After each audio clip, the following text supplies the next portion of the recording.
All right, hello everybody. Welcome to another lesson. Today we're going to be talking about trigonometric equations. Okay, we're going to look at this one objective today in this video, which is being able to solve trigonometric equations using algebraic techniques. So let's get right into it. Okay, so we've seen trigonometric identities, which is kind of when our graph, they're really on the same curve, right? The left-hand side and the right-hand side of our graph are on the same curve at all points of x, okay? But today we're looking at this concept of conditional trigonometric equations, okay, which may be true if I have a right and a left-hand side of my equation.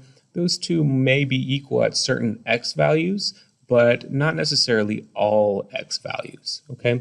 So when we talk about solutions for these types of trigonometric equations, those are the x values of intersection, okay?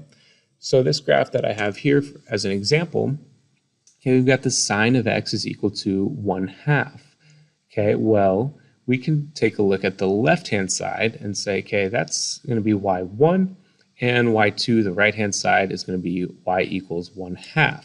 Okay, which we know is this horizontal line, okay?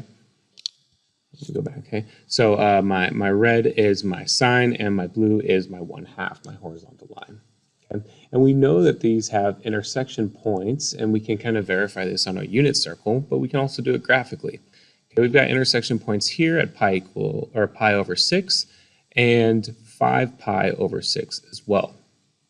Okay, so our concept, just to continue it, okay, if we're finding solutions, okay, we need to find them on one period of our trigonometric function, okay, and then we need to determine if there's any additional or maybe even infinitely many solutions that exist based on the period duration, okay. What I mean by that is I've got this solution right here, right, okay, pi over 6, okay? But if I add 2 pi to that, because the period of sine is 2 pi, okay?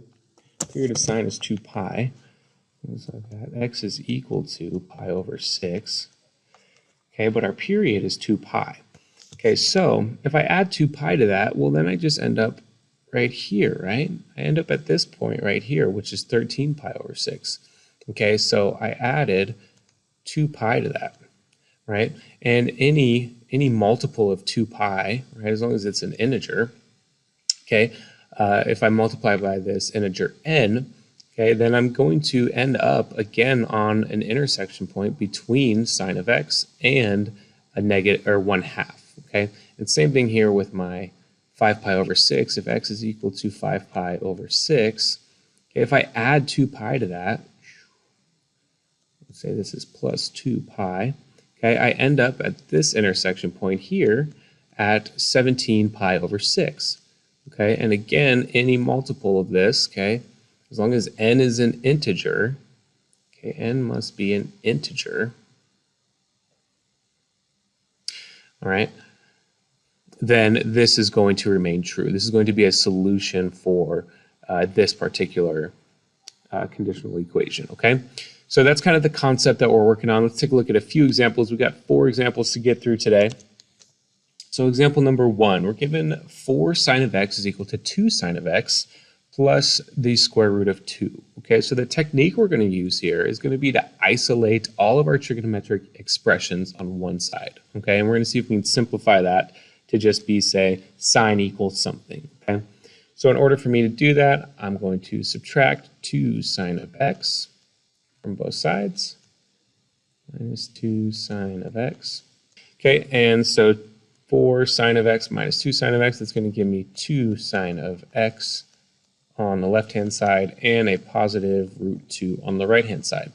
So then I'll go ahead and divide both sides by 2, and I'm left with sine of x is equal to root 2 over 2. Okay, now at this point we can either, okay, analyze this graphically, or we can use our unit circle. Okay, so I'm just going to bring up our unit circle here.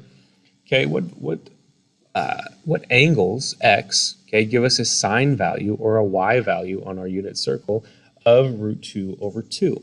Well, I can see here at pi over 4, okay, I've got a root 2 over 2, so x is going to be equal to pi over 4 And it's also going to be equal to, let's see if I come over here to 3 pi over 4, right? 3 pi over 4, I've got this same root 2 over 2 for my sine. Okay, so 3 pi over 4.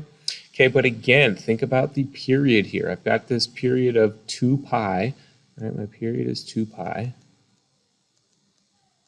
for my sine functions, okay? So if I'm here at pi over 4 and I add 2 pi to it, well, I've just gone one revolution around my unit circle and I'm back to this same coterminal angle, right?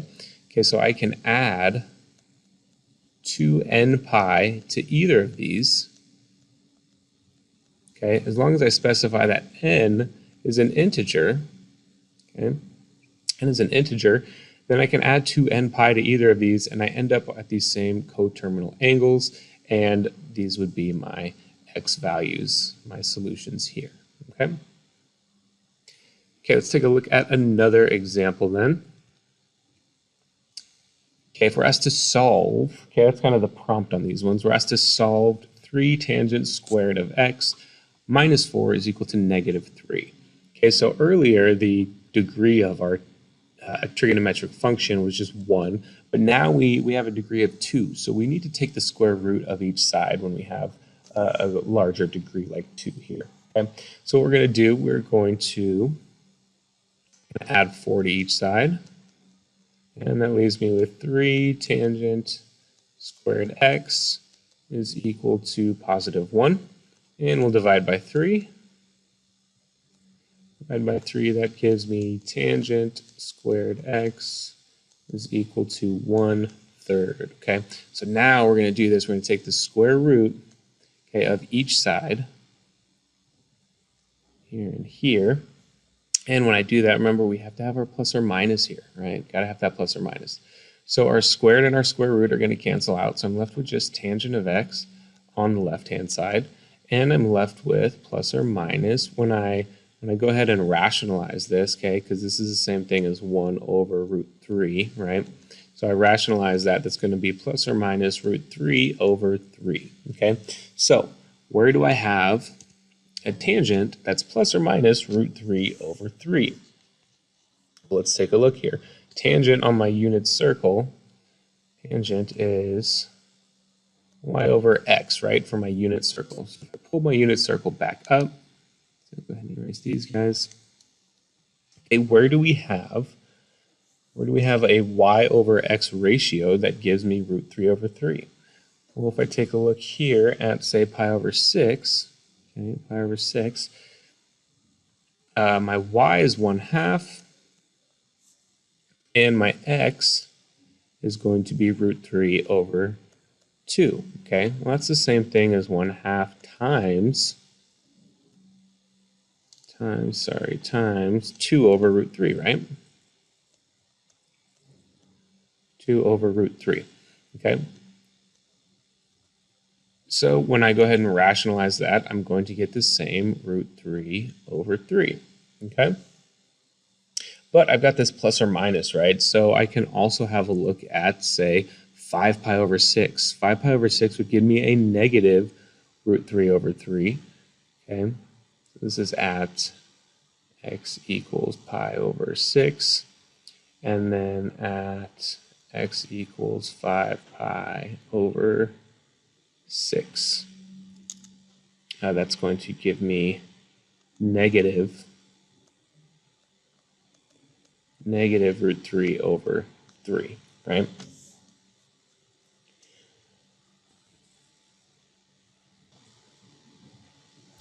Okay, so I'm going to get rid of my unit circle here, but I do want us to think about what is the original period for our tangent. For tangent, our original period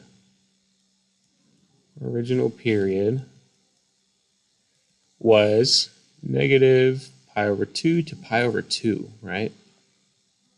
Negative pi over 2 to pi over 2 with the period duration of pi, right? Okay, so when I do my final x values, when I write these out, I'll have x is equal to pi over 6 plus, well, now I just have n pi. Okay, that's all right. But I also have x is equal to, I'm trying to think of something inside this original period. Okay, so if I bring my unit circle back up, Okay, inside this original period is going to be negative pi over 2 down here all the way to pi over 2. So it's this right-hand side of my unit circle. So instead of using my 5 pi over 6, I'm actually going to use a negative pi over 6 because that's going to give me the same negative root 3 over 3 ratio. Okay, so I'm going to use negative pi over 6. And again, we can just add n pi to that as long as n is an integer. As long as n is an integer, then I can add n pi to that, and we're going to have our solution right here. Okay. All right, so that is example number 2. Let's take a look at our third example. Okay. So here, okay, we have a different prompt. We're asked to find all solutions on an interval 0 to 2 pi. Okay, I have 2 sine of x cosine x is equal to root 3 sine of x. Okay, so our technique that we're going to use here, we're going to have to factor first. Okay, we're going to factor. So let's go ahead and get all of our sines, all of our trig functions onto one side. So I'll have 2 sine of x cosine of x. I'm just going to subtract this root 3 from both sides. So I'll have minus root 3 sine of x is equal to 0 now. Okay, is equal to 0. Okay, so now I'm going to go ahead and factor out what I can. I can factor out a sine of x here, and what's left over is 2 cosine x minus root 3. Okay, minus root 3. Now, what do we have here? Okay, we have to be careful. You might be tempted to divide by sine of x on both sides, right? And that would get rid of that sine of x, and it would be 2 cosine x minus root 3 is equal to 0, but we can't do that, okay? Instead, what we actually have, this a times b is equal to 0, okay? Which we've seen many times before, okay? And when we have that, we can go ahead and use our zero product property, right? So I can set a and b equal to 0. So a here is my sine of x. I'm going to set sine of x equal to 0, and b is my 2 cosine x minus root 3 is equal to 0. I can set both of these equal to 0, okay? So let's take a look. Sine of x, if I look at my unit circle, is going to be, when is sine of x 0? Well, it is 0 at 0 and pi and 2 pi, right? Okay, and if I go ahead and solve this for cosine of x is going to be equal to root 3 over 2, okay? Positive root 3 over 2, right? Positive root 3 over 2. So where do I have positive root 3 over 2 for my cosine, which is my x value on my unit circle? That's going to be pi over 6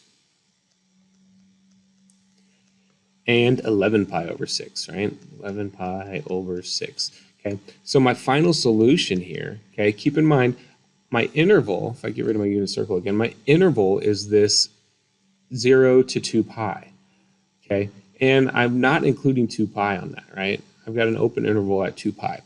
Okay, so I'm going to actually get rid of this 2 pi here, and I'm just going to be left with 0, pi over 6, pi, and 11 pi over 6 for my final solution, okay? That's my final solution there. Alrighty, so last example here, okay? Given the same prompt, we're given find all solutions on the interval of 0 to 2 pi, okay?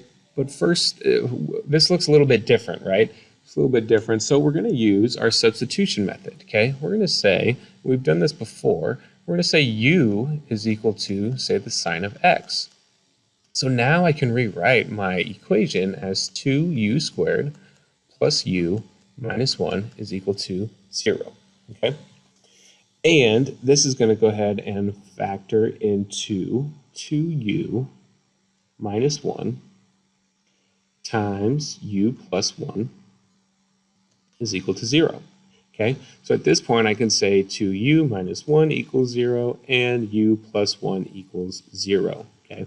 And now I can go ahead and bring back in my sine of x. So I have 2 sine of x instead of 2u minus 1 equals 0, and I have sine of x plus 1 is equal to 0. So when I solve for sine of x, on this side I get 1/2, and when I solve for sine of x, on this side I get -1, okay? So again, on my intervals, where do we have an x value, or where do I have an angle, okay, that gives me a sine of 1/2? Okay, well that's going to be pi over 6. Again, thinking just on the interval 0 to 2 pi, pi over 6, and 5 pi over 6. Okay, and for my second one here, where do I have a sine of -1? Well, I only get that between 0 and 2 pi at 3 pi over 2. Okay, so that's going to be my final solution for my last example here. Okay, that's it for this lesson, guys. Good luck on your practice.